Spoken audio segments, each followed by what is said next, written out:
വിമാനത്താവളത്തിൽ നിന്നും ആതിര ചേരുന്നുണ്ട്. ആതിര, നിരവധി സർവീസുകളാണ് റദ്ദാക്കിയിട്ടുള്ളത്. മാർച്ച് 3 വരെ ഈ വിമാന സർവീസുകൾ ഉണ്ടാകില്ല എന്നുള്ള റിപ്പോർട്ടുകളൊക്കെ പുറത്തു വരുന്നുണ്ടായിരുന്നു. ഇതൊക്കെ സ്ഥിരീകരണം ലഭിച്ചതാണോ?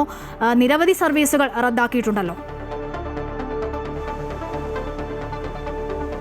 അശ്വതി, ഈ ഇന്ത്യയിലൊട്ടാകെ തന്നെ ഈ വിമാന സർവീസുകൾ റദ്ദാക്കിയിട്ടുണ്ട്. കൂട്ടത്തോടെ റദ്ദാക്കുന്നൊരു സാഹചര്യമാണ് നിലവിലുള്ളത്. പശ്ചിമേഷ്യയിലെ യുദ്ധസമാന സാഹചര്യം കണക്കിലെടുത്തുകൊണ്ട് ഈ പൗരന്മാരുടെ സുരക്ഷയ്ക്കാണ് പ്രാധാന്യം എന്നതുൾപ്പെടെ നിശ്ചയിച്ചുകൊണ്ടാണ് ഇത്തരത്തിൽ ഈ മുൻകൂട്ടി നിശ്ചയിച്ചിട്ടുള്ള പല ഫ്ലൈറ്റുകളും നിലവിൽ റദ്ദാക്കിയിട്ടുള്ളത്. തിരുവനന്തപുരം വിമാനത്താവളത്തിലും നിലവിൽ ഏതായാലും 4ഓളം ഫ്ലൈറ്റുകൾ റദ്ദാക്കിയിട്ടുണ്ട്. തിരുവനന്തപുരം ദോഹ വിമാനവും അതുപോലെ തന്നെ Thiruvananthapuram Sharjah, Thiruvananthapuram Abu Dhabi, Thiruvananthapuram Dubai തുടങ്ങിയ സർവീസുകൾ, എയർ ഇന്ത്യ സർവീസുകളും എയർ അറേബ്യൻ സർവീസുകളുമാണ് നിലവിൽ റദ്ദാക്കിയിരിക്കുന്നത്. തിരുവനന്തപുരത്ത് നിന്നും എയർ അറേബ്യയിലേക്കുള്ള സർവീസ് ആദ്യം ഇവിടുന്ന് ഫ്ലൈറ്റ് എടുത്തിരുന്നെങ്കിലും പിന്നീട് ഈ പല സ്ഥലങ്ങളിലും ഇതുപോലെ തന്നെ വ്യോമപാതകളൊക്കെ അടച്ചിരിക്കുകയാണ് ഈ സുരക്ഷ കണക്കിലെടുത്തുകൊണ്ട്.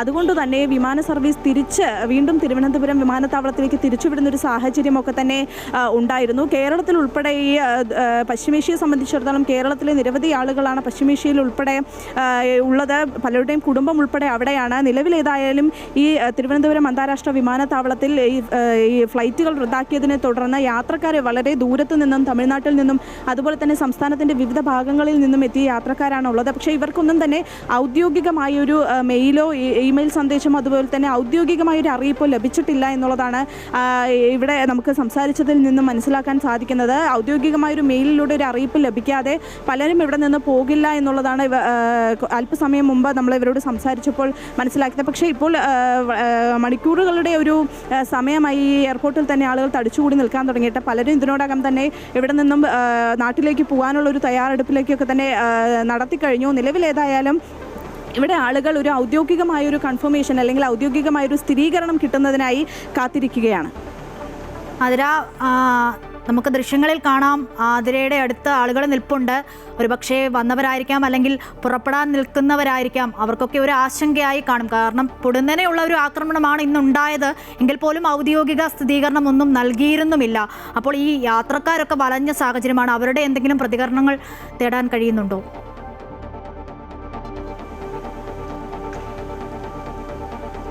അശ്വതി, തീർച്ചയായിട്ടും ഈ പലർക്കും ഇപ്പോൾ ഇവിടെ എത്തിയിരിക്കുന്ന പലർക്കും വിദേശികൾ ഉൾപ്പെടെ ഇവിടെ എത്തിയിട്ടുണ്ട്. പക്ഷെ അവരൊന്നും തന്നെ മൊബൈൽ ഫോണൊന്നും തന്നെ അധികം ഉപയോഗിക്കാത്തവരാണ്. കാരണം നാട് കാണാനൊക്കെ എത്തിയവരുണ്ട്. അവർക്കൊക്കെ തന്നെ നമ്മളിവിടെ എത്തി അവരോട് ചോദിക്കുമ്പോഴാണ് ഇത്തരത്തിലൊരു യുദ്ധസമാന സാഹചര്യം പശ്ചിമേഷ്യയിലുണ്ട് എന്നത് തന്നെ അറിയാൻ സാധിക്കുന്നത്. നിലവിലേതായാലും ഇവിടെ നിരവധി യാത്രക്കാർ ഇവിടെ എത്തിയിട്ടുണ്ട്.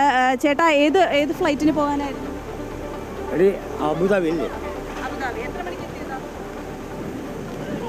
അല്ല, നമുക്ക് അങ്ങോട്ട് അബുദാബി പോകാനുള്ളതാണ്. നമ്മളിവിടെ എത്തിയിട്ട് ഒരു അരമണിക്കൂറാവും.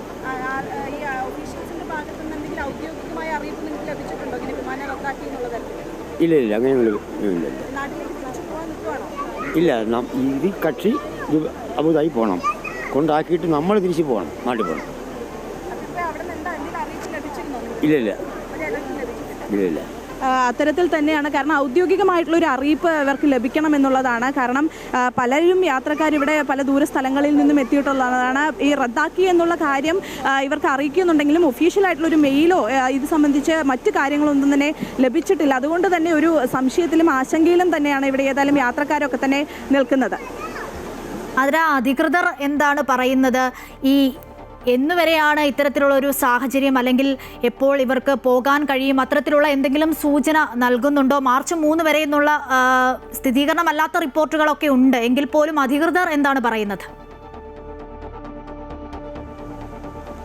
അശ്വതി, ഈ വിമാനങ്ങൾ റദ്ദാക്കിയത് സംബന്ധിച്ച് ഒരു മുകളിൽ നിന്ന് അല്ലെങ്കിൽ ഒരു അധികൃതരുടെ ഭാഗത്തു നിന്നും ഒരു അറിയിപ്പ് നമുക്ക് ഏതായാലും നിലവിൽ എത്ര ദിവസത്തേക്കായിരിക്കും എന്നുള്ളത് സംബന്ധിച്ചൊരു വിവരം ലഭിച്ചിട്ടില്ല. മാർച്ച് 3 വരെ എന്നുള്ള ഒരു അറിയിപ്പൊക്കെ ലഭിക്കുന്നുണ്ടെങ്കിലും അത് ഒഫീഷ്യലായിട്ട് അല്ലെങ്കിൽ ഒരു ഔദ്യോഗികമായൊരു അറിയിപ്പായിട്ട് ലഭിച്ചിട്ടില്ല. താൽക്കാലികമായി ഒരു യുദ്ധസമാന സാഹചര്യം കണക്കിലെടുത്തുകൊണ്ട് തന്നെ താൽക്കാലികമായി ഇറാൻ ഉൾപ്പെടെയുള്ള രാജ്യങ്ങൾ അവരുടെ വ്യോമപാതയൊക്കെ അടച്ചിരിക്കുന്നൊരു സാഹചര്യമാണ് ഉള്ളത്. അതുകൊണ്ട് തന്നെ ഈ എയർ ഇന്ത്യ, ഇൻഡിഗോ പോലുള്ള വിമാന സർവീസുകൾ, വിമാന കമ്പനികൾ സർവീസുകൾ പറയുന്നത് യാത്രക്കാരുടെ അല്ലെങ്കിൽ തങ്ങളുടെ പൗരന്മാരുടെ സുരക്ഷയാണ് ഏറ്റവും പ്രാധാന്യം അർഹിക്കുന്നത്. അതുകൊണ്ട് തന്നെ താൽക്കാലികമായി എത്ര ദിവസത്തേക്കാണെന്നോ ഏത് ദിവസം വരെ ആയിരിക്കുമെന്നോ എന്നുള്ളതൊന്നും തന്നെ തീർച്ച പറഞ്ഞിട്ടില്ലെങ്കിലും താൽക്കാലികമായി അവരുടെ വിമാന സർവീസുകളൊക്കെ തന്നെ റദ്ദാക്കാനുള്ള തീരുമാനത്തിലേക്ക് എത്തിയിരിക്കുന്നു എന്നുള്ളതാണ് നിലവിൽ അനൗദ്യോഗികമായി ലഭിച്ചിരിക്കുന്ന വിവരം. മാർച്ച് 3 വരെ എന്നുള്ളതാണ്. പക്ഷേ ഒരുപക്ഷേ ഈ യുദ്ധത്തിൻ്റെ കാഠിന്യം അനുസരിച്ച് നീണ്ടുപോകാനോ അല്ലെങ്കിൽ പെട്ടെന്ന് തന്നെ വിമാന സർവീസുകൾ തിരിച്ച് ആരംഭിക്കുവാനുള്ള ഒരു സാഹചര്യമാണ് നിലവിലുള്ളത്. ഇവിടെയുള്ള ഈ അധികൃതരുടെ ഭാഗത്തു നിന്നും അവർക്കും തീർച്ചയായും മുകളിൽ നിന്നും ഒരു ഒഫീഷ്യലായിട്ടുള്ള ഒരു ഇൻഫർമേഷൻ ഒന്നും തന്നെ ലഭിച്ചിട്ടില്ല. ആ ഒരു അറിയിപ്പ് അവർക്കും ലഭിച്ചിട്ടില്ല. ആ അറിയിപ്പ് ലഭിച്ചതിന് ശേഷം മാത്രമേ ഇത് സംബന്ധിച്ച് കൃത്യമായൊരു വിവരം യാത്രക്കാർക്കാണെങ്കിലും കൊടുക്കാൻ സാധിക്കൂ എന്നുള്ളതാണ് അധികൃതരുടെ ഭാഗത്തു നിന്നും വരുന്നൊരു വിശദീകരണം.